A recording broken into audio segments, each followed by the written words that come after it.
Yorana, Maruruiti Fareira. Bonjour à tous, merci de m'accueillir au sein de ce colloque. Alors j'avais plein d'observations et plein de questions, mais je vais les intégrer en fait dans ma présentation, hein, tout simplement. J'avais un PowerPoint aussi, mais j'ai vu que ça causait quelques ralentissements et en plus il n'est pas très utile, donc je ne vais pas l'utiliser. Alors, je suis ravi de participer à ce premier workshop, hein. Je serai présent ce matin uniquement à cause du décalage horaire et je m'en excuse, et présent à plus de 15 000 km² ici en Polynésie, hein. Donc, nul besoin de me présenter longuement. En plus, on a perdu un petit peu de temps, mais ça, c'est assez habituel et c'est tellement intéressant les différents sujets. Donc, en synthèse, et pour expliquer l'idée de mon intervention, alors moi, je suis un chercheur en droit de l'environnement, mais je suis tombé dans le monde des autorités administratives indépendantes depuis maintenant 3 ans à l'autorité polynésienne de la concurrence. Donc, c'est un sujet que je connais plutôt bien. Et le but de cette présentation, c'est évidemment pas de répéter ce qui a été dit, notamment la présentation de Julien, mais aussi en fait l'ensemble des observations et des questions.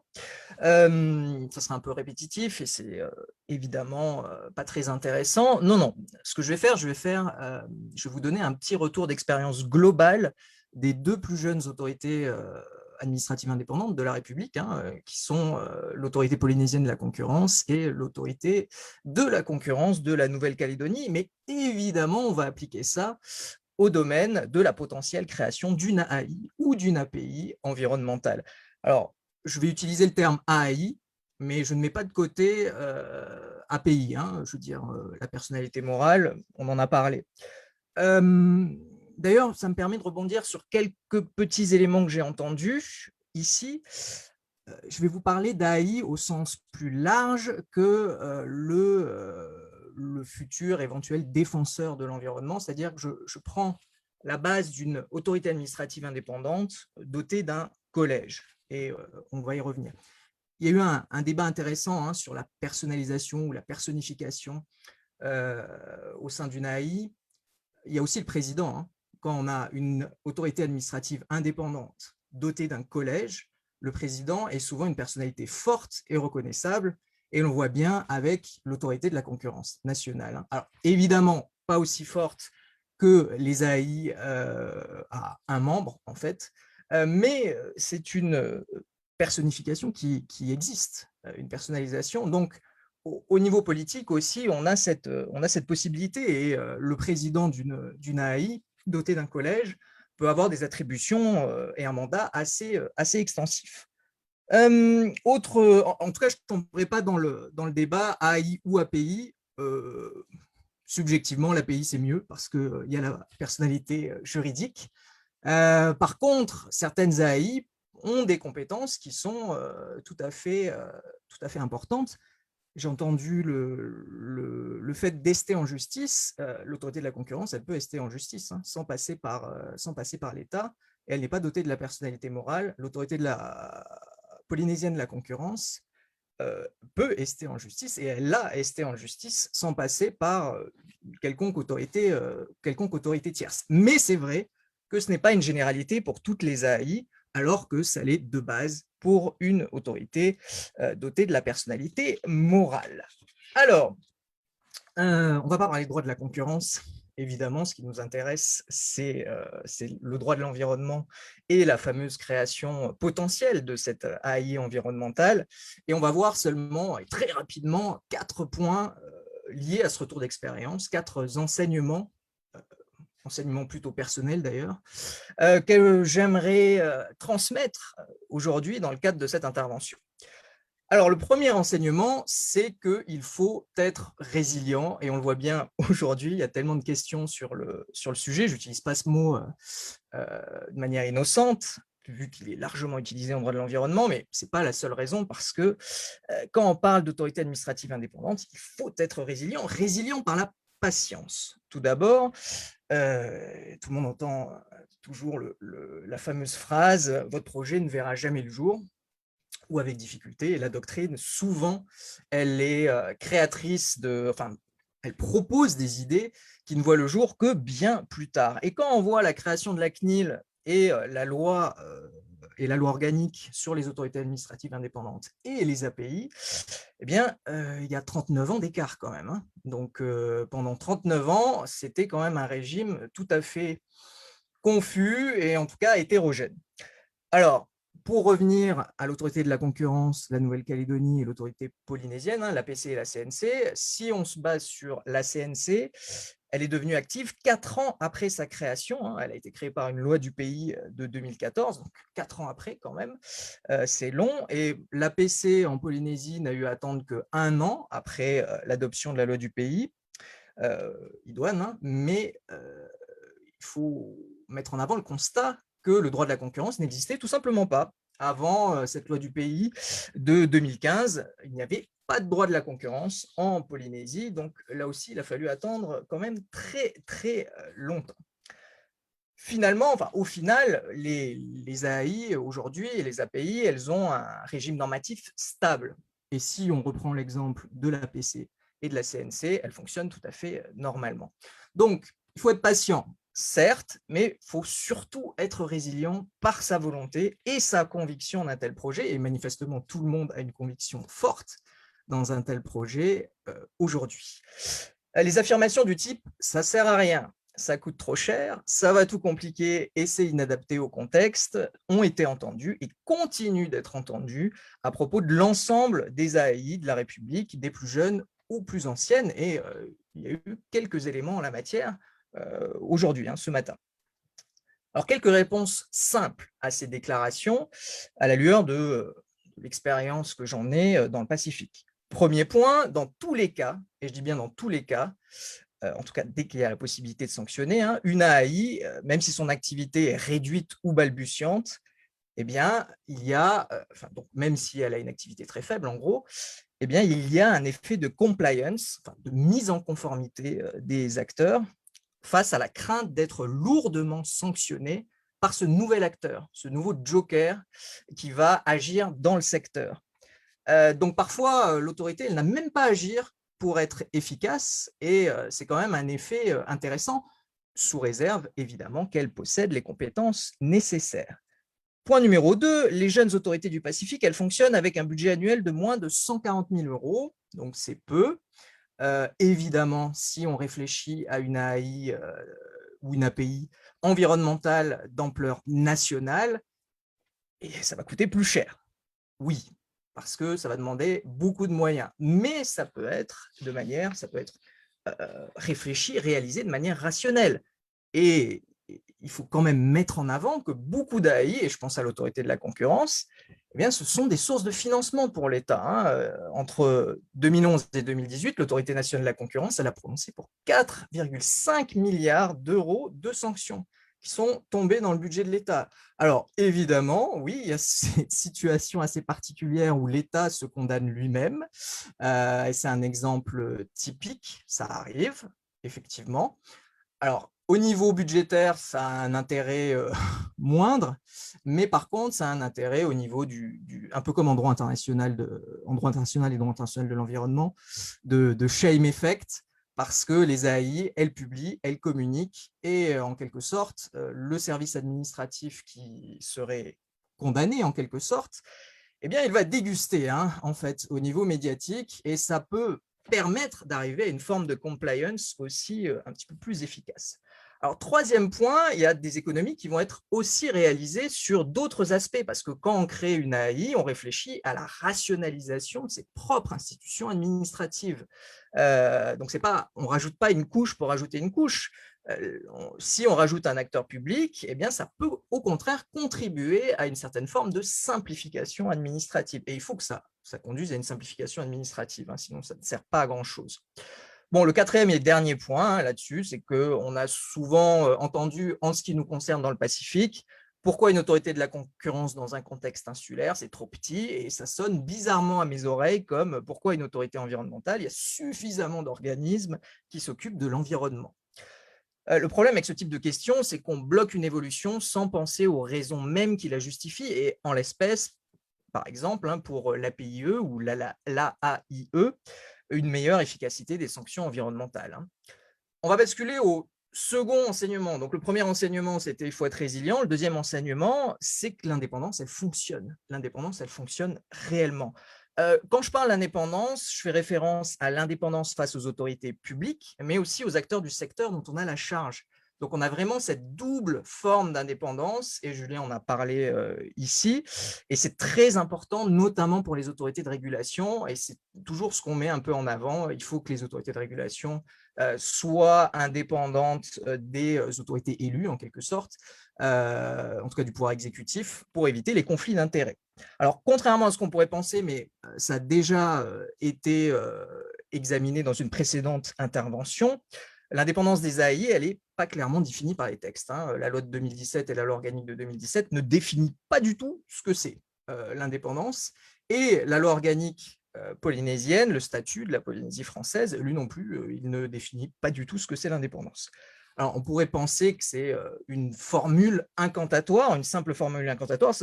Non, ça n'est pas une simple formule incantatoire, ça produit des effets, de véritables effets, mais c'est difficile à définir. Alors, on est obligé de se raccrocher à la jurisprudence du Conseil d'État, de la Cour de cassation, du Conseil constitutionnel, et ce n'est pas toujours la méthode la plus claire et la plus intelligible du fait de la grande différence entre les nombreuses AI de la République française.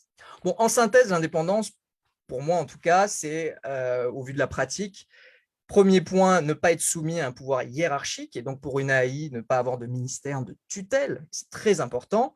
Et deuxième point, avoir des membres inamovibles, ou en tout cas protégés, sauf cas très précis. Et là aussi, ça a son importance, parce que les AI, généralement, elles peuvent gêner les autorités publiques plus classiques. Alors, au-delà de ces deux éléments, donc pas de pouvoir hiérarchique et inamovibilité au mieux, il y a plein d'autres éléments, l'ordonnancement des dépenses, le budget propre, le statut des personnels, les missions. Mais alors là, on est dans une zone un peu nébuleuse, et le débat sur l'indépendance sera toujours ouvert en fait, sur ces points, toujours ouvert face aux juridictions. Mais ça marche. Et c'est intéressant de constater que les autorités administratives du Pacifique, elles sont doublement indépendantes. Elles sont indépendantes du pouvoir national et elles sont indépendantes du pouvoir local. Bon, ce qui est évidemment lié aux différents statuts. J'aimerais quand même préciser, parce que c'est un sujet important, on a beaucoup entendu parler du préfet. Alors évidemment, on n'a pas de préfet en Polynésie, on a un haut commissaire qui a des missions peut-être un petit peu plus réduites liées aux compétences de l'État, mais il faut préciser que le travail des autorités administratives indépendantes, peu importe ce qui se passe, ça doit s'inscrire dans une voie de collaboration avec les autorités publiques plus classiques.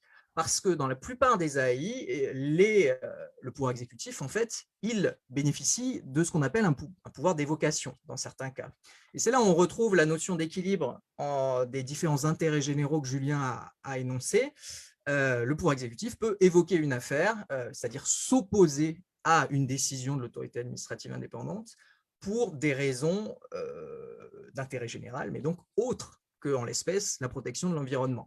Par contre, ça ne serait que dans des cas limités, évidemment, parce que si le pouvoir d'évocation est trop large, l'indépendance, elle n'existe plus.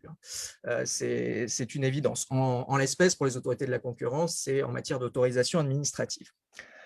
Donc, l'indépendance, elle doit permettre de mener à bien ses missions et non de devenir le catalyseur d'une opposition frontale à l'administration. Et je voulais quand même le mettre en avant parce que ça fait peur. Souvent, ah non, on ne va pas créer une AI ou une API parce que tout de suite, on va se retrouver avec un acteur en roue libre.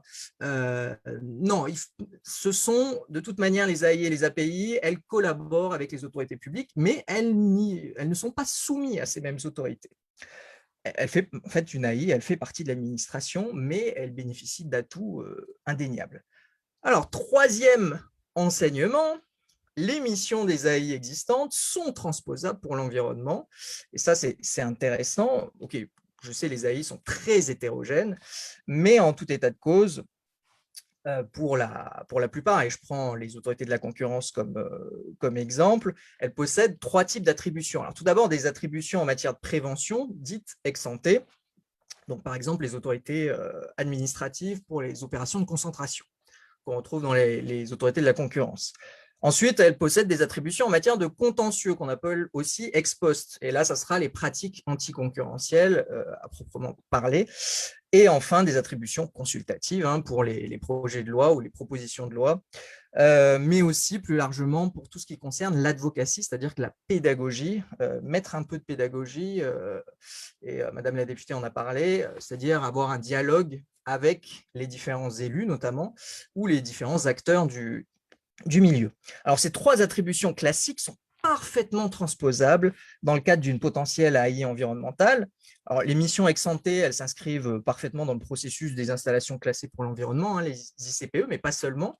J'ai entendu parler des évaluations environnementales. Pourquoi pas, elle pourrait avoir un rôle à jouer en la matière. Pour les missions ex post, alors là, indiscutablement, c'est les sanctions administratives, clairement. Et j'ai bien entendu que les sanctions administratives étaient la première réponse face à la violation de la règle environnementale. Oui, la potentielle AI environnementale pourra s'en occuper. Alors là, par contre, il y a un certain nombre de règles, on y reviendra, et je ne suis pas sûr qu'une AI type défenseur de l'environnement puisse prendre en charge ce type de compétences pour des raisons purement de procédure. Alors, pour les attributions consultatives, alors là, on a un buissonnement d'organismes extraordinaires en France, en droit national, mais l'indépendance, ça peut amener quelque chose d'intéressant en matière consultative, parce que justement, il n'y a pas ce principe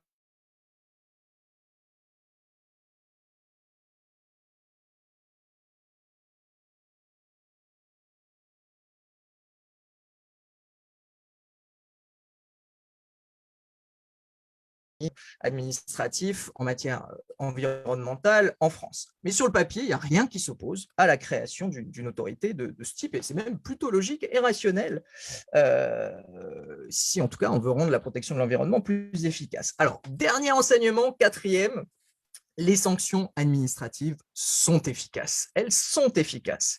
Et c'est vrai que de nombreuses AI se fondent sur un régime de sanctions administratives et pas un régime pénal. Alors l'explication, elle est simple, c'est plus rapide, c'est plus efficace, en théorie en tout cas, que de passer par le juge pénal.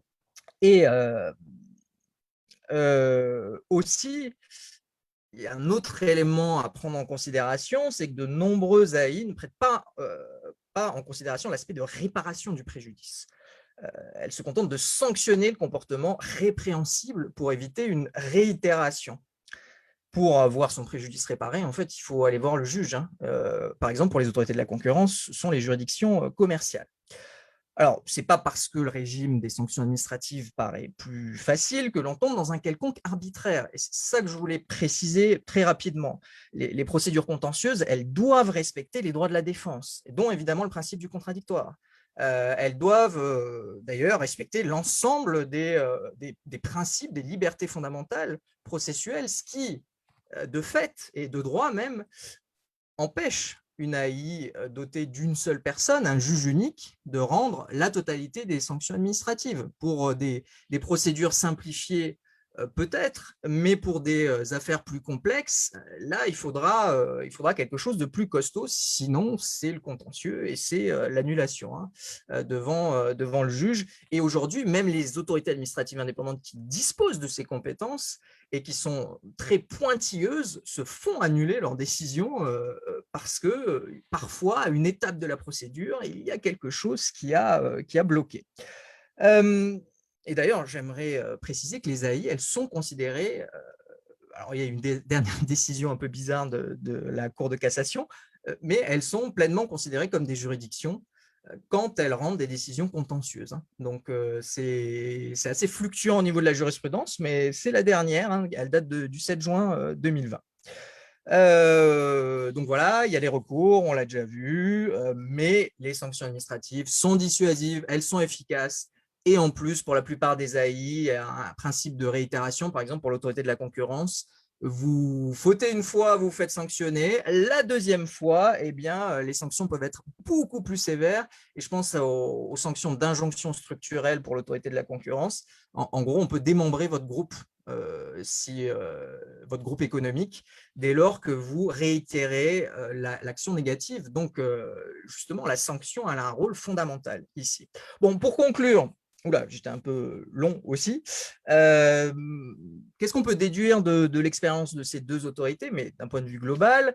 Un, que la création d'une AI environnementale est possible, et quelles que soient les difficultés réelles ou imaginaires. D'ailleurs, j'ai l'impression que tout le monde est de cet avis ici. Deux, qu'elle paraît parfaitement logique et rationnelle. Et trois, ça ne sera toutefois pas certainement aisé à concrétiser, du moins sous la forme qui plaît à tout le monde. Mais après, il y a la théorie des petits pas. Hein. Donc, à court terme, ça paraît un peu difficile, mais on peut y arriver. Hein. D'ailleurs, par exemple, l'autorité de la concurrence, elle ne s'est pas faite en un jour. Et on est passé de quelque chose de très consultatif à quelque chose d'assez rouleau compresseur aujourd'hui. Hein. Donc, à ce propos, vous avez tous compris que la Polynésie et la Nouvelle-Calédonie avaient la compétence pour créer des AI. C'est assez unique au sein de la République et je trouve que ce serait quand même assez fort, assez cocasse de voir la Polynésie ou la Nouvelle-Calédonie créer une autorité indépendante de protection de l'environnement avant l'État en droit national.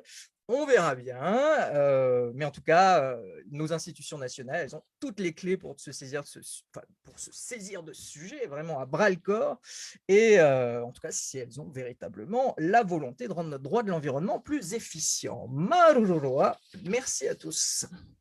Mahou, Hervé. Alors, des réactions?